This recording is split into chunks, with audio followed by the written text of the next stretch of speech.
ఓం సహనావవతు సహనౌ భునక్తు సహ వీర్యం కరవావహై తేజస్వినావధీతమస్తు మా విద్విషావహై.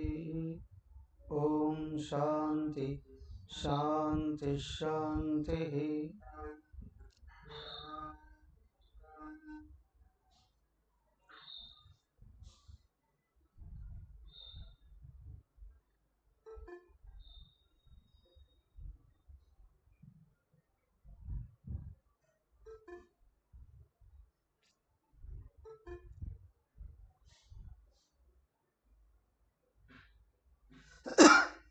మీ ఫోన్ మ్యూట్ చేస్తున్నాను. మీ ఫోన్ మ్యూట్ చేయండి.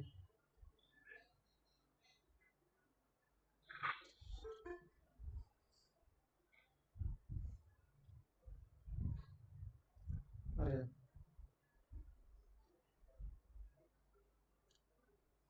ఓం గురుర్బ్రహ్మ గురుర్విష్ణు గురుర్దేవో మహేశ్వర గురురేవ పరం బ్రహ్మ తస్మై శ్రీ గురవే నమః. ఓం పార్థాయ ప్రతిబోధితాం భగవతా నారాయణేన స్వయం వ్యాసేన గ్రథితాం పురాణమునినా మధ్యే మహాభారతం అద్వైతామృతవర్షిణీం భగవతీం అష్టాదశాధ్యాయినీం అంబ త్వామనుసందధామి భగవద్గీతే భవద్వేషిణీం.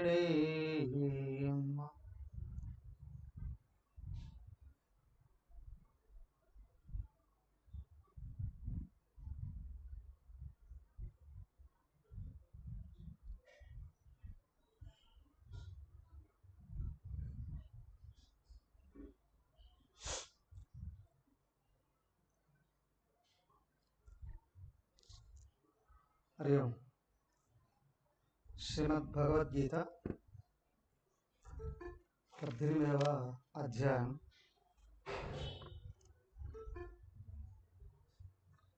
25 శ్లోకాలు పూర్తి చేశాం కదా.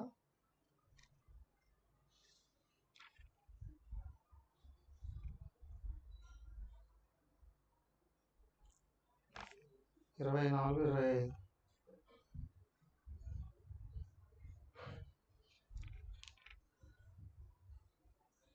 26 శ్లోకాల వరకు చెప్పుకున్నాం. 24 నుండి ఒకసారి చదువుతారా? వరలక్ష్మి గారు 24వ శ్లోకం.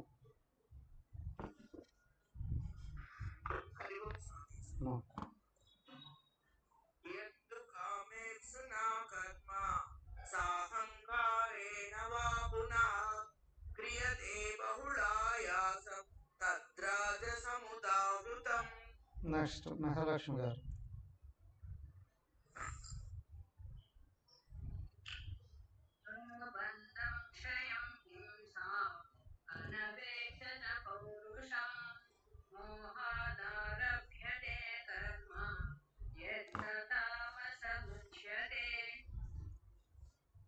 నెక్స్ట్ సుజనా గారు 26.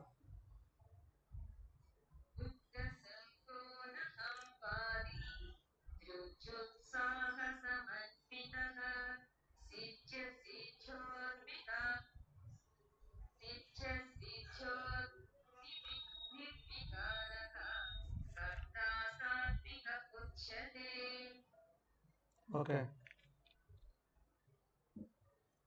జ్ఞానము కర్మ పూర్తి చేసి కర్తలోకి వస్తున్నాం. వ్యక్తి ఏ విధమైన జ్ఞానంతో కర్మ చేస్తున్నాడో ఆ విధమైన వ్యక్తిత్వం తయారవుతుంది. ఇక్కడ వ్యక్తిత్వమే కర్త అని చెప్పబడింది. మనిషి ఎలాంటి వాడండి? పైకి దేహం పంచభూతాలతోనే తయారయ్యాయి అందరివి, కానీ లోపల ఉన్న వ్యక్తిత్వాన్ని బట్టే బయట మనిషిని ట్రీట్ చేయడం కానీ జరుగుతుంది. మంచివాడా కాదా ఎలా చెప్తావు?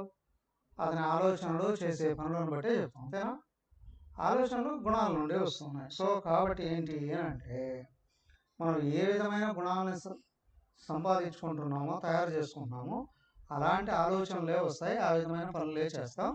ఆ వ్యక్తిని అలాగే పిలుస్తారు, సంబోధిస్తారు, వ్యవహరిస్తారు.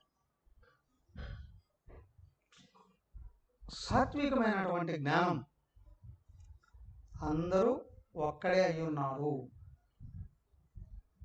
అందరిలో ఉన్న ఆత్మ ఒకటే, అందరు జీవుళ్ళు ఒక్కడే అనే గుర్తించి అందరి శ్రేయస్సును కోరి ఎప్పుడైతే కర్మ చేస్తూ ఉన్నామో వ్యక్తి ఏకత్వ దృష్టిలో నిలబడతాడు. సమష్టి దృష్టి అనేది వస్తుంది, సాత్విక దృష్టి, ఈశ్వరత్వం సిద్ధిస్తుందండి. యాక్సెప్ట్ చేసినా చేయకపోయినా ఆ వ్యక్తి అందరి మేలునే కోరతాడు. అతని మాట వింటే తప్పనిసరిగా సమాజం వృద్ధి అవుతుంది. రెండోది, పైకి ఎంత పెద్ద అధికారంలో ఉన్నా, లేదా ఒక పెద్ద పీఠాధిపతి అయినా, లేదా ఒక పెద్ద బిజినెస్ మ్యాగ్నెట్ అయ్యున్నప్పటికీ కూడా జ్ఞానం రాజసికం అయితే భేద దృష్టి ఉంటుంది. అందరూ ఒకడు ఒకటే అని అనడు కదా. అందరిలోకి వెళ్ళినా తన అభివృద్ధినే కోరుకుంటాడు, తన శ్రేయస్సు కాదు, అక్కడ తన ప్రేయస్సును కోరుకుంటాడు. నాకు విలువ రావాలి, నాకు సంపదలు రావాలి, నాకు భోగాలు రావాలి, నేను వేరు ఇతరులు వేరు, అలాగే దేవుళ్ళు వేరు జీవరాశులు వేరు. ఈ వేరు వేరుగా దృష్టి ఏదైతే ఉందో రాజసిక జ్ఞానం, ఆ వ్యక్తి చేసేటువంటి కర్మ కూడా రాజసిక కర్మ. చాలా కష్టపడి చేస్తున్నాను, కష్టపడి వృద్ధి చెందాను, కష్టపడి వ్యవహరిస్తున్నాను అంటాడు. భిన్నత్వ దృష్టి, ద్వైత దృష్టి. మరి తామసిక జ్ఞానం, తామసికమైన జ్ఞానమే లేదు అక్కడ. ఎవడు నేనే కరెక్టు, నేను చేసే పనే కరెక్టు, నేను ఏదనుకుంటే అది కరెక్టు, నేను ఏం చేస్తే అది కరెక్ట్, ఈ దృష్టితో ఎవడైతే ఉన్నాడో తామసిక దృష్టి కలిగిన వాడు ఏం చేస్తాడయ్యా?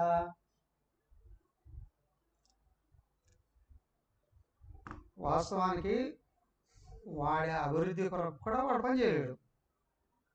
వాడు చేసేటువంటి పని బంధాలలో ఇరికించేది, మరి వ్యవహరిస్తూ ఉన్నాడు అంటే నాశనాత్మకమైనది, జీవరాశులందరినీ బాధ పెట్టేటువంటిది. పైగా వాడి శక్తి సమర్థతలు వాడికి తెలియదు, ఎదుటివాడి శక్తి సమర్థతలు వీడికి తెలియదు. పాండవులకి కృష్ణుడు సపోర్ట్ ఉన్నాడు, నువ్వేమీ చేయలేవురా, వాళ్ళని నువ్వు సంధి చేసుకుంటే బాగుపడతావు, లేకపోతే చస్తావు అని ఋషులందరూ చెప్పారు. సనత్సుజాతుల వారు, నారదులు, మైత్రేయులు, వ్యాసుల వారు, విదురుడు, సంజయుడు, సాక్షాత్ శ్రీకృష్ణుడే వచ్చి చెప్పాడు. వాడు వినలేదు, కృష్ణుడు కూడా లెక్క చేయలేదు. పాండవుల్ని పిరికి వాళ్ళు అన్నాడు. వాళ్ళకి ఎవరు సపోర్ట్ చేస్తారో చూస్తాను, ఒక్క కర్ణుని ఉంటే చాలు అనుకున్నాం. కర్ణుడు శాపగ్రస్తుడు, అనేక కురుక్షేత్ర సంగ్రామం రాకముందే అనేక సార్లు ఓడిపోయినాడు కర్ణుడు, కానీ వాడిని సపోర్ట్ చేస్తున్నాం. కొంచెం తగ్గించండి.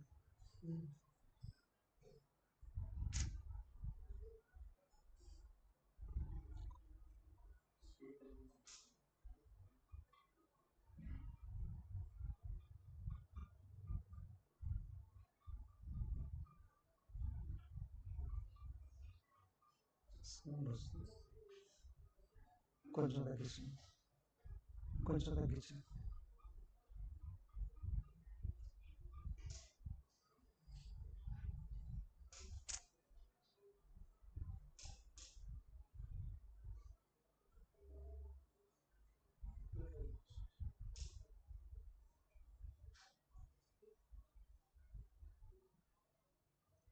మరి దుర్యోధనుడు వినలేదు. అవునా? చివరికి ఏమయ్యాడు? వాడు వంశంతో సహా సర్వం నాశనమయ్యాడు. కారణం దృష్టి తామసికం. వాడికి అధికారం ఉంది, సైన్యం ఉంది, ధనం ఉంది, కానీ సర్వనాశనం అయ్యాడు. పైగా వాళ్ళ అమ్మా నాన్న కృష్ణుడు కూడా తప్పుపడతారు. ఎవరికి? అందరినీ తప్పుపడతారు, దేవతల్ని తప్పుపడతారు. పాండవులు అన్యాయం చేశారు, అక్రమం చేశారు. పైగా అంతేకాదు, వాడెవరు? అశ్వత్థామ కూడా అనేక రకాలుగా ధర్మరాజును కృష్ణుడిని తప్పుపడతారు, అర్జునుడిని తప్పుపడతారు. ఏమిటి అంటే దుర్యోధనుడిని చంపించారు, దుర్యోధనుడిని పడగొట్టించారు. కానీ దుర్యోధనుడు చేసినటువంటి పనులు ఏమీ త్రోవ్. అక్కడ ఆ యుద్ధంలో ఏం జరుగుతుంది అది మాత్రమే చూస్తున్నారు. కానీ అది కూడా పాండవులకి ఏ విధంగా నష్టమో కష్టం కలిగిస్తున్నాడో చూడరు. వాడిని కొట్టించారు కదా, వాడిని పడగొట్టించారు కదా. అందుకే అశ్వత్థామ కూడా కుష్ఠవ్యాధిగ్రస్తుడు అయిపోతాడు. కారణం ఏంటంటే తామసిక దృష్టి.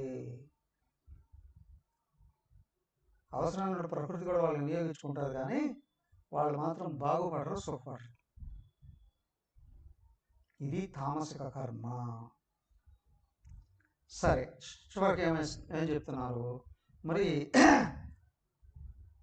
జ్ఞానము కర్మ పట్టి దాన్ని బట్టి వ్యక్తిత్వం తయారవుతుంది. ఆ వ్యక్తిత్వాన్ని బట్టి వ్యక్తిని పిలవడం అనేటువంటిది జరుగుతుంది. మహాత్ముడా, స్వార్థపరుడా, దుర్మార్గుడా?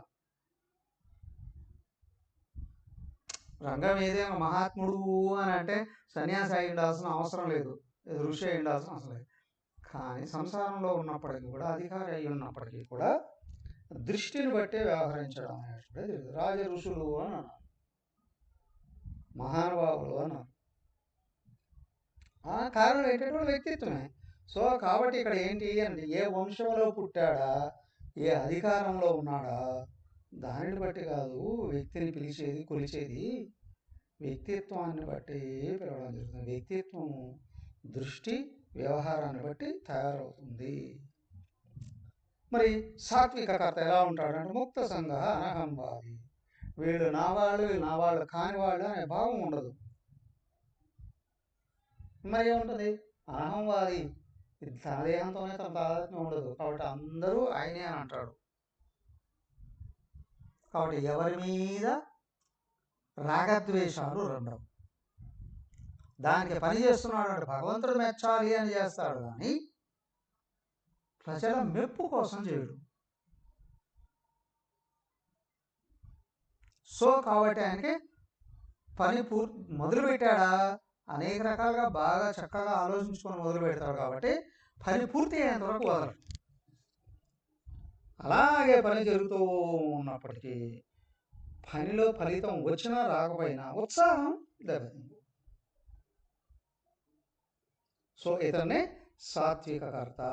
మరి ఎందుకు చేస్తాడండి ఫలం వచ్చినా రాకపోయినా అంటే, తన లోపల ఉన్న భగవంతుడిని దర్శించడానికి, ఆయనకు అడ్డున్న వాసనను తొలగించుకోవడానికి కర్మ చేస్తాడు, కానీ బయట ప్రపంచంలో ఫలాలు రావాలి అని కాదు. పని పర్ఫెక్ట్గా చేస్తే ఫలం రాకుండా ఎక్కడ పోతుంది? అయితే ఫలం ఒక్కోసారి వెంటనే రావచ్చు, కొంచెం లేటుగా రావచ్చు, వచ్చి తీరుతుంది. ఆయన అది వచ్చి తొందరగా నేను అనుభవించాలి అని అనుకోడు. సో కాబట్టి అతనికి పట్టుదల, ఉత్సాహము తగ్గవు. కాబట్టి అందరూ ఒక్కటే అని గుర్తుంచుకుంటాడు. ఇదే సాత్విక కర్త స్వభావము.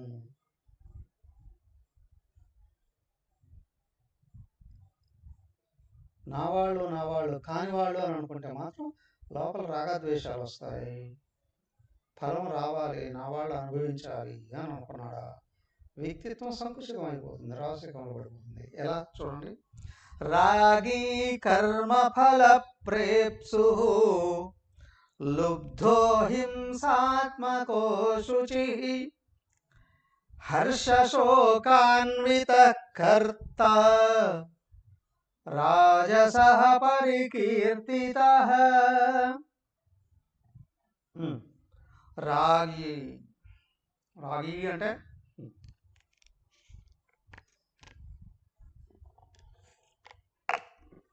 కాపరా కాదు కాదండి, రాగుల పిండ.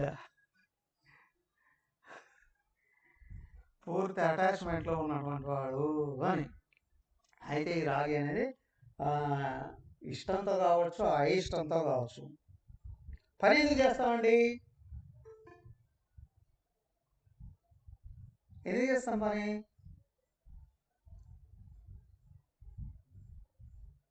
నాకు ఫలం కావాలి అని చేసేవాళ్ళు కొంతమంది అయితే, ఎదురువాడికి ఫలం రాకూడదు అని చేసేవాళ్ళు కొంతమంది. అవునా కదా?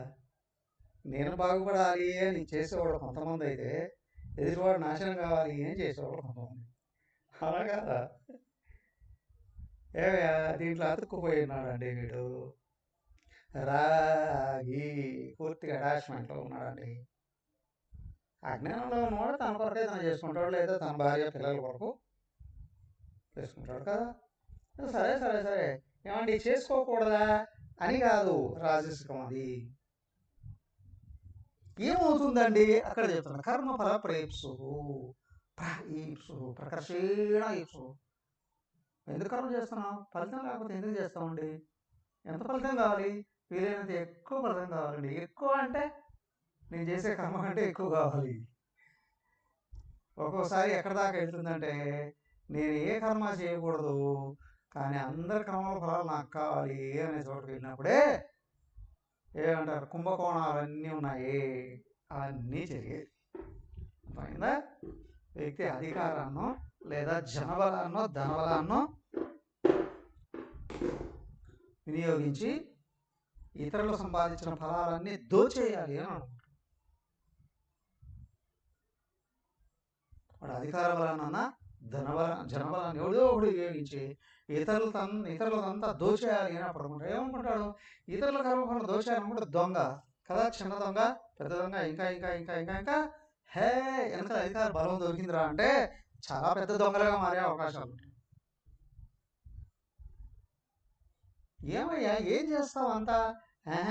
నేను నా పిల్లలు వాళ్ళ పిల్లలకి అందరికీ కావాలి. మరి సమాజం అంతా ఎటైతే నాకే కదా. ప్రకృతి సర్వజీవరాశుల కోసం ఏర్పడింది.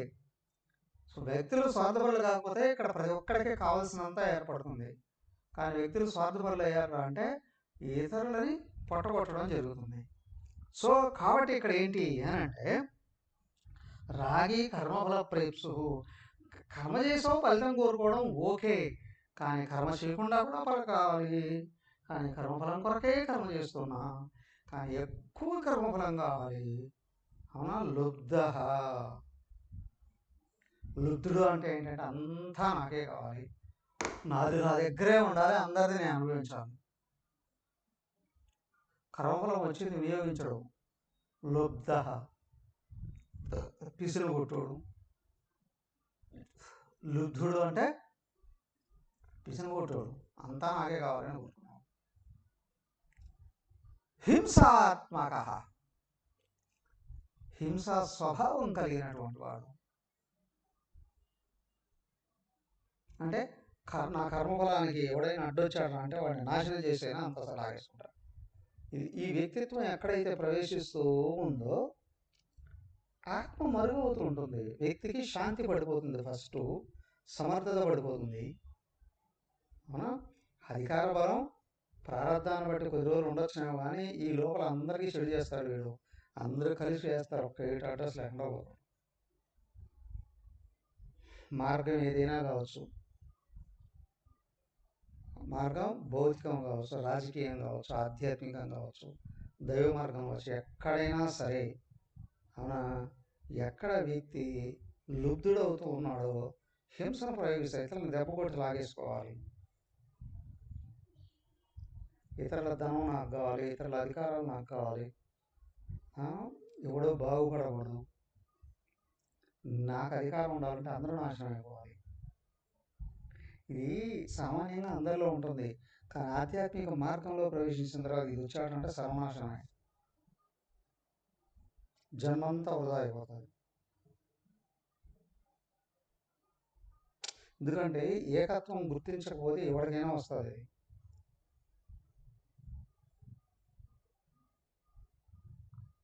గృహస్థులైన కాదు, బ్రహ్మచారులు కావచ్చు, సన్యాసులు కావచ్చు, ఎవరైనా కావచ్చు. లోపల ఇది కలిగింది అని అంటే వ్యక్తిత్వం భ్రష్టు పడుతుంది. సమాజం వాళ్ళని యాక్సెప్ట్ చేయదు. దానికి ఎవరైనా సరే, ఇప్పుడు తల్లిదండ్రులైనా పిల్లల క్షేమం కొరకు పనిచేస్తేనే కదా తల్లిదండ్రులు పిల్లలు అనుసరించేది, గౌరవించేది. మరి సమాజంలోకి వెళ్ళినప్పుడు సమాజం మనల్ని గౌరవించి మనల్ని అనుసరించాలి అని అంటే మనలో త్యాగం ఉండాలి. అదే సాత్వికం అని చెప్పింది. అవునా?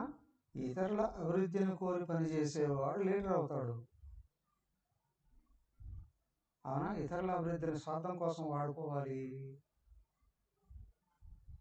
మీరంతా రండి, మాకు సేవ చేయండి, స్వార్థం. మీరంతా రండి, బాగుపడేది తెలుసుకొని బాగుపడండి, నిస్వార్థం. నా దగ్గరికి ఎవరు వచ్చినా, నేను ఎవరి దగ్గరికి వెళ్ళినా ఎదుటి వాళ్ళ యొక్క క్షేమాన్ని కోరినప్పుడు నిస్వార్థం. అవునా? నా దగ్గరికి ఎవరు వచ్చినా, నేను ఎవరి దగ్గరికి వెళ్ళినా నాకు ఉపయోగపడండి, నాకు సేవ చేయండి అనుకోవడం స్వార్థం. అధికారాల్లో ఉన్నప్పుడు ఇతరులు ఏమైనా యాక్సెప్ట్ చేయించినో కానీ అధికారం ఎప్పుడు ఊడిపోతుందా, వీడిని సర్వనాశనం చేద్దామా అని చూస్తారు. అవునా కదా? చూస్తున్నాం కదా, చిన్న చిన్న వాళ్ళే కాదు, రాష్ట్రాలకు అధికారులను కూడా ఈడ్చి తన్నేస్తున్నారుగా జనాలు. రారా, నీకు పొరపాటుగా ఓటేసా, 5 ఏళ్ళు తప్పదు, 5 సంవత్సరం నీ కథ చెప్తాను రా, నీ టర్మ్ అయిపోయింది, ఇంకా మళ్ళీ మాకు కనిపించకు అని. అవునా కదా? ముఖ్యమంత్రి కావచ్చు, ప్రధానమంత్రి కావచ్చు, ఇంకా మిగతా వాళ్ళంతా ఒక లెక్క కదా. కాబట్టి ఇక్కడ ఏంటి అని అంటే లుబ్ధ హింసాత్మక అశుచి, ఇది పతనమైన వ్యక్తిత్వము. నేనే బాగుపడాలి, నేను ఏమీ కాకపోయినా చేసినట్టు బిల్డప్ ఇవ్వగలను, కాబట్టి ఫలాలన్నీ నాకే రావాలి, అందరూ నన్ను అనుసరించాలి, లేకపోతే ఇతరులను ఏవైనా దెబ్బ కొట్టైనా సరే అధికారాలను చేజిక్కించుకుంటాను, సంపాదనను స్వాధీనం చేసుకుంటాను. లుబ్ధ, దాని కొరకు ఎంత హింస అయినా చేస్తాను. హింసాత్మక, దాని వ్యక్తిత్వం చెడిపోయినా లెక్క చేయను. అశుచి, ఏ మార్గంలో అయినా సరే ఇతరులని. నిన్న వింటున్నా, నార్త్ ఇండియాలో ఒక వ్యక్తి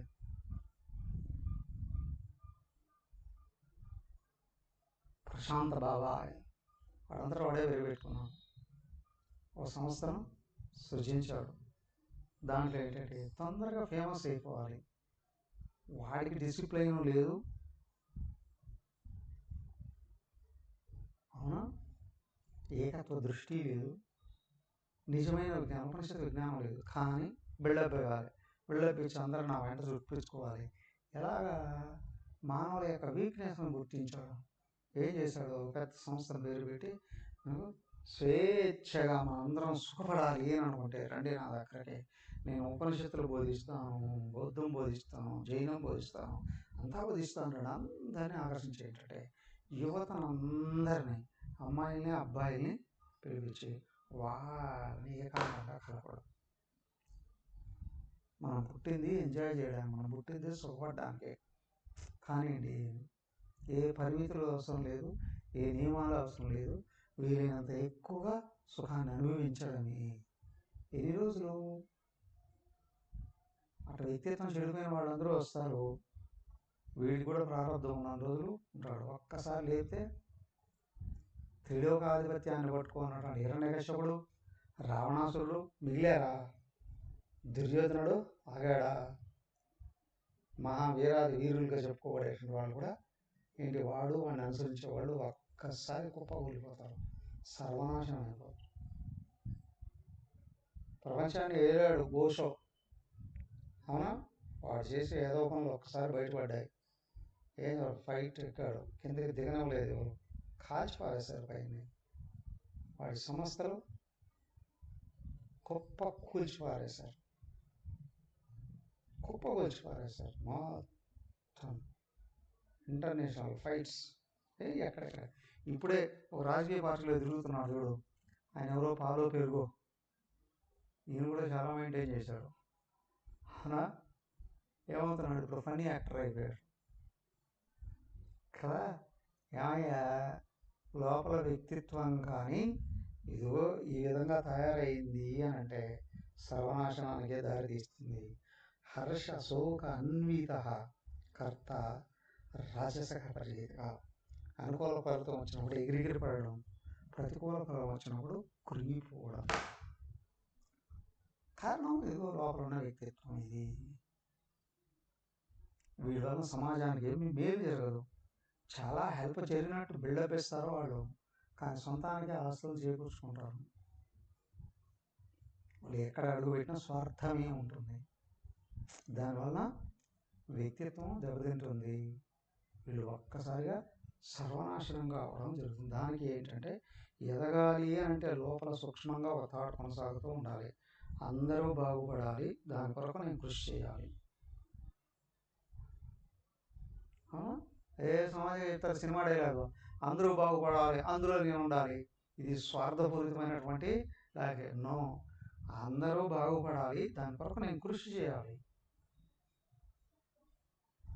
బాగుపడే విధానం ఇది. ఊరికే కోరికలు కోరుకుంటే అన్నీ రావు, కృషి చేస్తేనే వస్తాయి. ఒట్టి టాలెంట్స్, వ్యక్తిత్వం శుద్ధంగా ఉండకపోతే టాలెంట్స్ పర్వట్ అవుతాయి, పక్కదారి పడతాయి, వినాశనానికి ఉపయోగపడతాయి. కాబట్టి టాలెంట్ ఉంది అని అంటే ఇదిగో లోపల నీ మనసును శుద్ధి చేసుకుంటేనే అది సదుపయోగం అయ్యేది. నువ్వు వినియోగించిన వ్యక్తిత్వం శుద్ధం కాకపోతే అది దురుపయోగం అవుతుంది. రావణాసురులాగా అసుర జాతిలోకి వెళ్ళిపోతుంది. మరి టాలెంట్ అసలు ఉపయోగమే లేదండి, నిరుపయోగం అయింది. ఇది అది ఎట్లాగా అండి? ఇదిగో మూడో చోట, అయుక్త ప్రాకృతస్తబ్ధ షఠో నైష్కృతికోలసః విషాదే దీర్ఘసూత్రీ చ కర్త తామస ఉచ్యతే. సహకర్త తామస ఉచ్యతే. ఇదిగో అండి, ఇలాంటి కర్త తామస్కుడు అని అనబడతాడు. ఇలాంటి వ్యక్తే తామసికుడు అయినటువంటి వ్యక్తి. ఎవరయ్యా? ఏం చేస్తాడయ్యా ఇతను?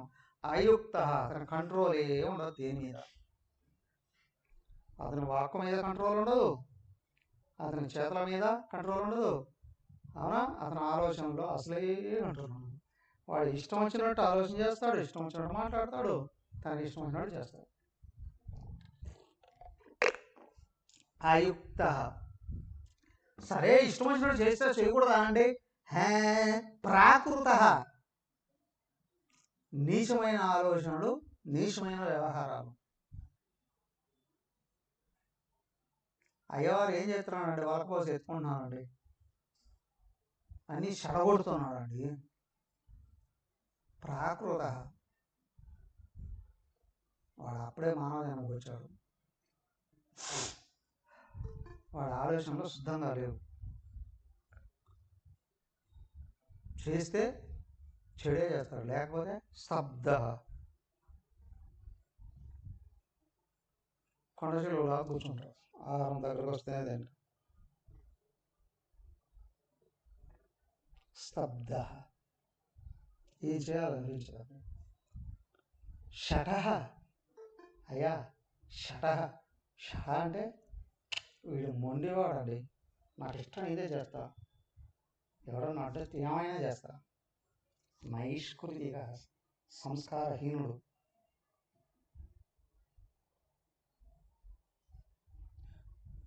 నీ మీదను నీ వెనకలో ఉన్న వాళ్ళ మీదను గౌరవం ఉన్నంత వరకు జనాలు ఊరికే ఉంటారు. లేదు అని అంటే విరక్కొడతారు పట్టుకున్నాం ఒకసారి.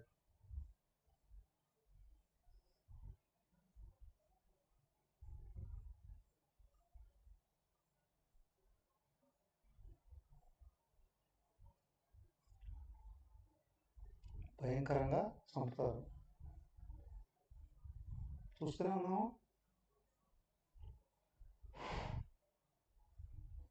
చూస్తూ ఉన్నాం కానీ ఏమేమి జరుగుతాయో తెలుస్తాయి.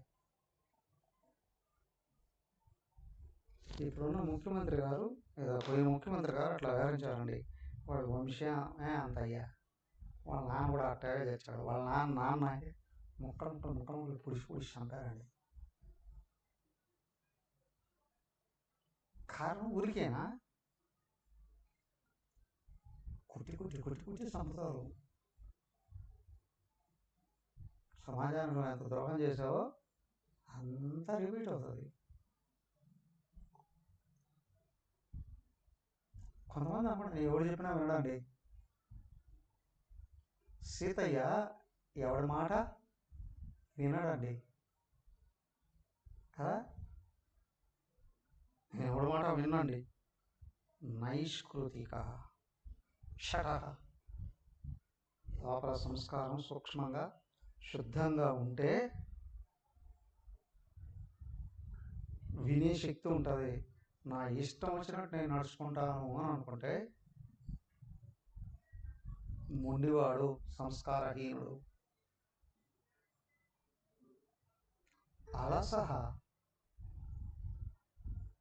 అలసత్వం ఉందండి. ఆలస్యం, ప్రతిదాన్ని చేయవలసిన సమయంలో చేయకపోవడం.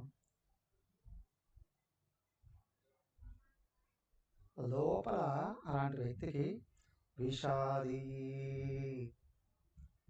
సూక్ష్మాతి సూక్ష్మంగా శాంతి ఉండాల్సిన చోట అశాంతి కొనసాగుతుంది. స్వార్థం పిచ్చి పెరిగి ఇతరుల యొక్క అభివృద్ధిని కానీ భరించలేని స్థితి ఉంది అని అంటే, విపరీతమైన అధికార దాహం ఉంది అంటే అశాంతి ఉంది.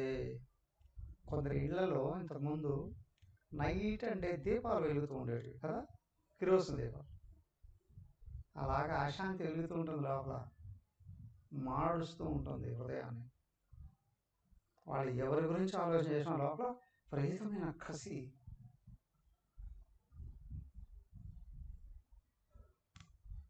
నాకే గర్వం ఇలా, నన్నే అనుసరించాలి, నా అభివృద్ధి కోసమే పనిచేయాలి. పెద్ద లేదు చిన్న లేదు, ఎదుటి వాళ్ళని గౌరవించాలా. నా స్థితి ఏంటి అక్కడ చెప్పారు చూడండి. ధ్యాయతో విషయాన్ని సహా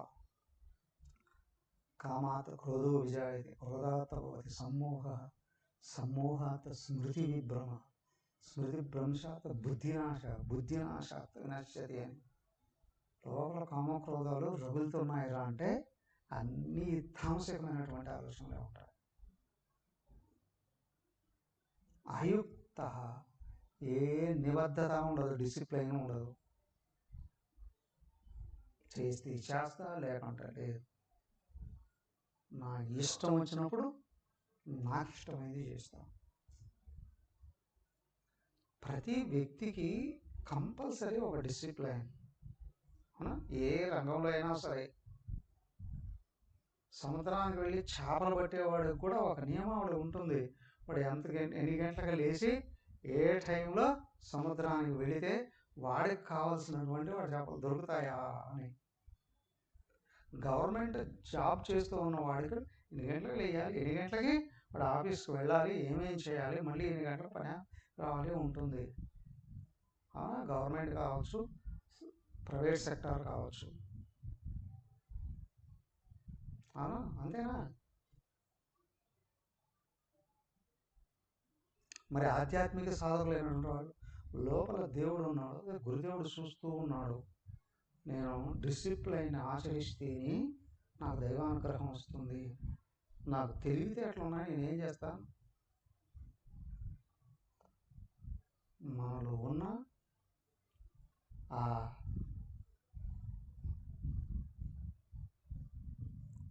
షటహ నైష్కృతి అన్నారే, ఆ లక్షణాలు ఈడ్చితంతాయి లోపల వెళ్ళి పోయి కష్టాల్లో పడిపోయేటట్లు.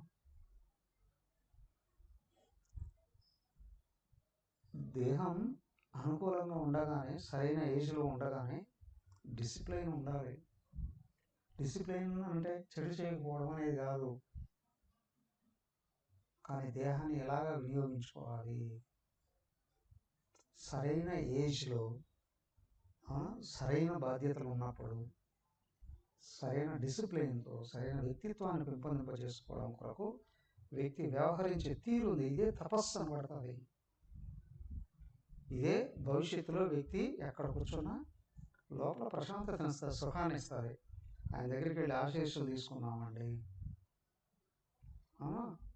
ఒక మంచి మాట విందామండి అనే గౌరవం సమాజం నుండి వస్తుంది. సమాజంలో అందరూ ఒక వ్యక్తిని గౌరవించకపోవచ్చు, కానీ సజ్జనులైనటువంటి వాళ్ళు గౌరవిస్తారు ఉత్తమ వ్యక్తిత్వం కలిగిన వాడిని. వాళ్ళు గృహస్థు కావచ్చు, సన్యాసి కావచ్చు, ఏ మార్గంలో ఉండవచ్చు. వ్యక్తిత్వం సరైన ఏజ్లో సరిగా తయారు చేసుకుంటే తాపసిక జీవితం అవుతుంది, ఉత్తమమైన జీవితం అవుతుంది, ప్రశాంతత చివరికి లభిస్తుంది.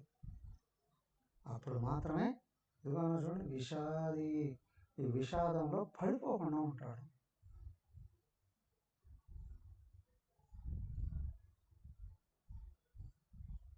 నన్ను ఎవరు గౌరవించరు, నాకెవరు సహకరించరు, ఈ భావాలు రాకుండా దూరం అయిపోతుంది. ఏది ఎవరి దగ్గర నుంచి డిమాండ్ చేస్తే రావు. పుణ్యప్రారంభం ఉన్నంత వరకు ఇతరులు ఏదైనా ఆదుకుంటారేమో కానీ తన్ని తగలేస్తారు ఎవరినైనా సరే. సరైన ఏజ్లోనే దేహాన్ని అనుకూలంగా మలుచుకొని దైవాన్ని దృష్టిలో పెట్టుకొని దేహం చివరి వరకు కూడా పనులు చేసేటట్లుగా మలుచుకుంటే దుఃఖాలు రావు. లేకపోతే విషాది దీర్ఘసూత్రీ ప్రతిదాన్ని కాలయాపన చేయడం, ఏ సమయంలో ఏ చేయాలో చేయకుండా వదిలేయడం. దీర్ఘసూత్రీ అయ్యా, నువ్వు బయట ఏం చేసినా చేయకపోయినా సరైన టైంలో నీ వ్యక్తిత్వాన్ని శుద్ధి చేసి వశపరచుకోవాలి. దాని కొరకు కర్మలు చేయాలి. అదే సాత్విక కర్మ.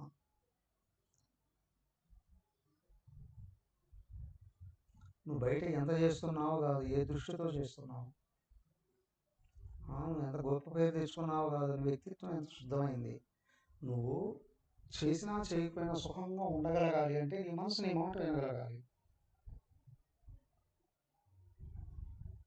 నీ మనసు నీ మాట వింటే అవునా, బయట అన్ని విషయాలు ఎదురుగా ఉన్నా అవసరమైంది మాత్రమే సేకరిస్తావు. అవునా, ఏమీ లేకపోయినా లోపల అశాంతి ఉంది అని అంటే ప్రపంచం అంతా కావాలి అనుకుంటావు, ఏది రాదు. ఒకటి ఆధ్యాత్మికత అంటే యోగం ఆత్మవిశుద్ధయే అని ఆరాధ్యాలను చెప్పాడు కదా భగవంతుడు. అంతటా ఉన్నవాడు, అన్నింట్లో ఉన్నవాడు, నేను అయ్యున్నవాడు భగవంతుడు. నువ్వు ఆయన గుర్తించాలంటే నీ అంతఃకరణను శుద్ధి చేసుకోవాలి.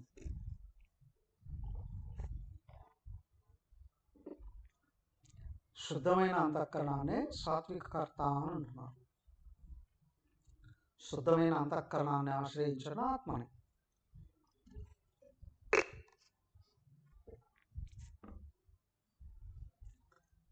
లేదా స్వార్థపూరితంగా ఉందా, బయట అన్నీ ఉంటాయి కానీ నీ లోపల శాంతి ఉండదు. మరి తామసుడికి బయట ఏముండవు, లోపల ఏముండవు.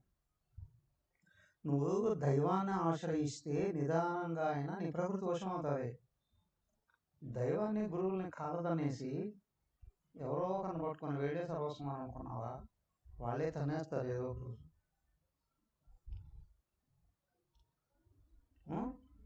దైవాన్ని ఆశ్రయించాలి, గురువులను ఆశ్రయించాలి, శాస్త్రాన్ని ఆశ్రయించాలి. వ్యక్తిత్వం శుద్ధం అవుతుంది, నువ్వు ఎక్కడున్నా సుఖంగా ఉంటావు. ఈ మూడు ఎక్కడైతే కాళ్ళు అనేస్తున్నామో త్రిపుటిలో పడి మాడిపోతాడు వ్యక్తి. చుట్టూ విషయాలు ఉన్నా సుఖం ఉండదు, లేకపోయినా సుఖం ఉండదు. వాడినే తామసిక కర్త.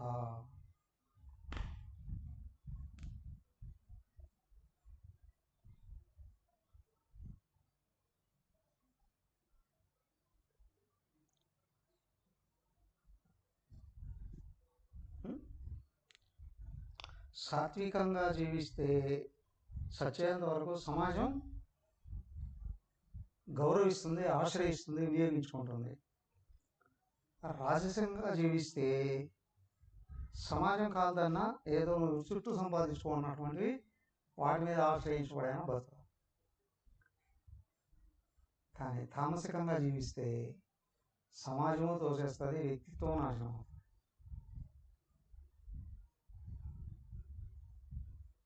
జీవితం సర్వనాశనం అవుతుంది. అదే సరే, బాగానే ఉంది, సరేనండి మా బుద్ధి వచ్చింది మేము మార్చుకోవాలి అని కానీ ఎవడైనా ఆలోచన చేసుకునేటట్లయితే ఏ బుద్ధి వచ్చింది అనుకుంటాను, నా బుద్ధి వచ్చిందండి మార్చుకుంటానండి. నీ దగ్గరికి ఏ బుద్ధి వచ్చింది? సాత్విక బుద్ధి, రసిక బుద్ధి, తామసిక బుద్ధి? నాకు చాలా తెలివితేటలు ఉన్నాయి.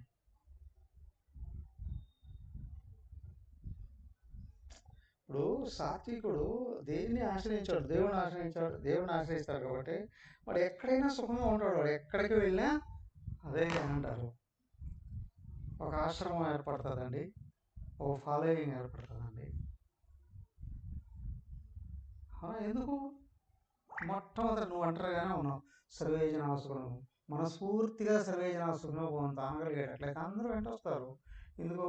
వాళ్ళ లోపల అశాంతి ఉండదు కాబట్టి శాంతిగా ఉంటాడు, గట్టి చేస్తాడు. ఇదే దైవాన్ని ఆశ్రయించిన సాత్విక వ్యక్తిత్వం.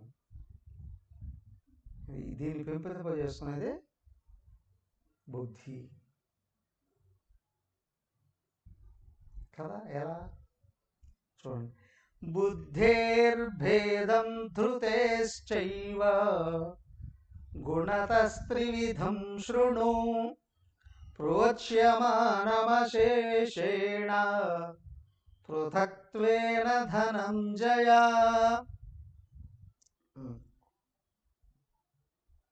బుద్ధే భేదం, బుద్ధిలో భేదాలని, ధృతేశ్చైవ అలాగే ధృతిలో ఉన్న భేదాలను కూడా, గుణత గుణాలలో భేదాలని, త్రివిధం శృణు 3 రకాలుగా ఉన్నాయి, గుర్తుంచుకో. బుద్ధి, ధృతి. బుద్ధి 3 రకాలు: తామసిక బుద్ధి, రాజసిక బుద్ధి, సాత్విక బుద్ధి. అలాగే ధృతి, పట్టుదల. సాత్విక పట్టుదల, రాజసిక పట్టుదల, తామసిక పట్టుదల. బాగా గుర్తించాలి. ప్రతి ఒక్కరు అనుకుంటారు నేను ఏదో పట్టుకుంటే ఏమయ్యా నీ పట్టుదల తామసికమా, రాజసికమా, సాత్వికమా? దాన్ని బట్టే నీ అభివృద్ధి నాశనమా? జనరల్ అంటారు నేను పట్టిన కుందేలుకి 3 కాళ్ళు అండి. కాలు తెగిపోయిందా, తెగొట్టావా కదా? సో కాబట్టి ఇక్కడ ఏంటంటే నాకు లోపల ఉన్న ఆలోచన సాత్వికమా, రాజసికమా, తామసికమా? నాకు లోపల ఉన్న పట్టుదల రాజసికమా, తామసికమా, సాత్వికమా?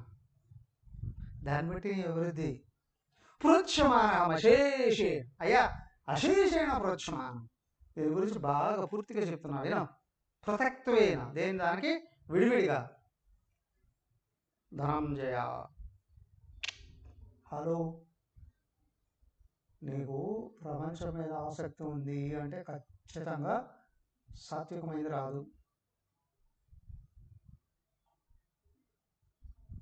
ధనం 3 విషయాలు: భోగాలు, సంపదలు, అధికారాలు. ఈ 3 దేని మీద నీకు అభిమానం ఉన్నా, ఆసక్తి ఉన్నా, సాత్వికమైన పట్టుదల, సాత్వికమైనటువంటి బుద్ధి రాదు.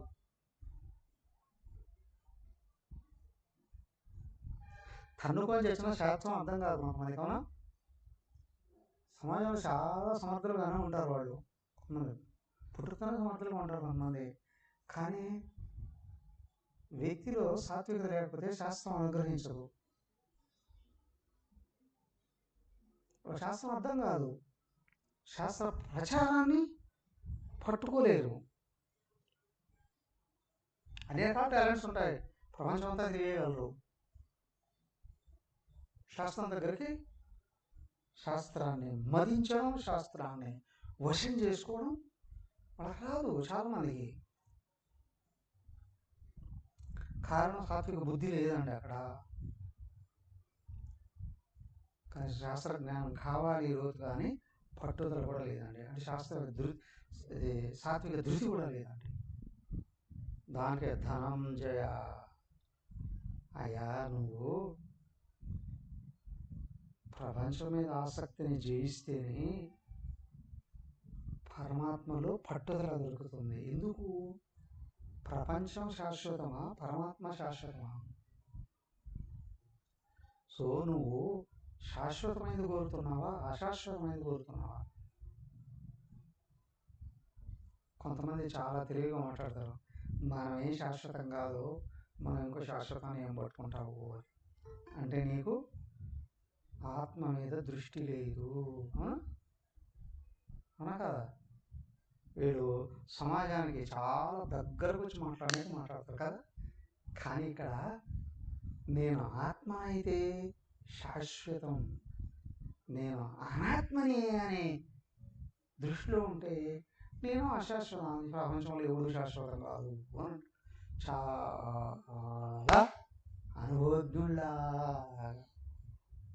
శాశ్వతం అంటారు. ఎవరు శాశ్వతం అంటే ఇక్కడ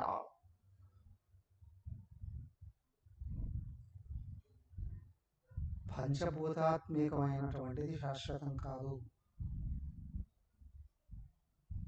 సచ్చిదానంద స్వరూపం శాశ్వతం. నువ్వు ఏ పార్టీలో, ఏ పక్షంలో ఉన్నావు, ఆత్మపక్షం. తైత్రీయ ఉపనిషత్తు చెప్పేది ఇదే. పక్షితో పోల్చింది కదా ఇక్కడ. పక్షికి 2 రెక్కలు అంటే ఏంటి? ఆత్మపక్షం, అనాత్మపక్షం.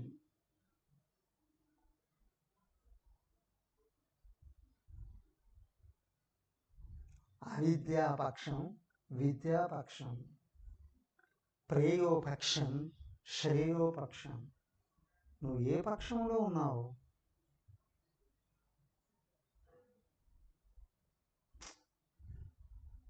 అయితే నువ్వు శ్రేయోపక్షమా అంటే నువ్వు పక్షపాతమే కదా. అవునండి, ఇక్కడ యాక్సెప్ట్ చేయగలగాలి. నేను విద్యా పక్షంలోనే ఉన్నా, ఆత్మ పక్షంలోనే ఉన్నా. ఎస్, నేను 200% పక్షపాతిని. దేనికి? ఆత్మకు. పాండవులు ఎవరిని పట్టుకున్నారు? పరమాత్మ ఎవరిని పట్టుకున్నాడు? నన్ను ఎవడే ఆశ్రయిస్తే వాడిని పట్టుకుంటాను అన్నాడు. అవునా కదా? భగవంతుడు పాండవ పక్షపాతి అండి. ఎస్, గుర్తించు సావు ముందే. భగవంతుడు సాత్వికుల పక్షపాతే. నిన్ను కూడా ఆయన పట్టుకోవాలి అని అనుకుంటే నువ్వు ఆ మార్గంలో వేడు. ముందు నువ్వు భగవంతుడిని మార్చాలి అని అనుకున్నా, భగవంతుడిని విమర్శించాలనుకున్నా సర్వనాశనమే. కానీ భగవంతుడు ఎలాగో ఉన్నాడో, నేనేం చేస్తే ఆయన నన్ను పట్టుకుంటాడు అనేది నేర్చుకో. సో కాబట్టి నేను శ్రేయ మార్గంలో, మోక్ష మార్గంలోకి వెళ్ళాలి అని అనుకునేటట్లయితే సాత్వికతను పట్టుకో, నువ్వు బయటపడతావు. సత్వగుణాన్ని పట్టుకున్నావు, దైవాన్ని పట్టుకో, సత్వగుణాన్ని పెంచుకో. దానికి ఇక్కడ సాత్విక బుద్ధి బయటకు వస్తే శ్రేయ మార్గం వైపు వెళ్తుంది, రాజసిక బుద్ధి బయటకు వస్తే ప్రేయ మార్గం వైపు వెళుతుంది. మరి తామసిక బుద్ధి సర్వనాశనానికి దారితీస్తుంది.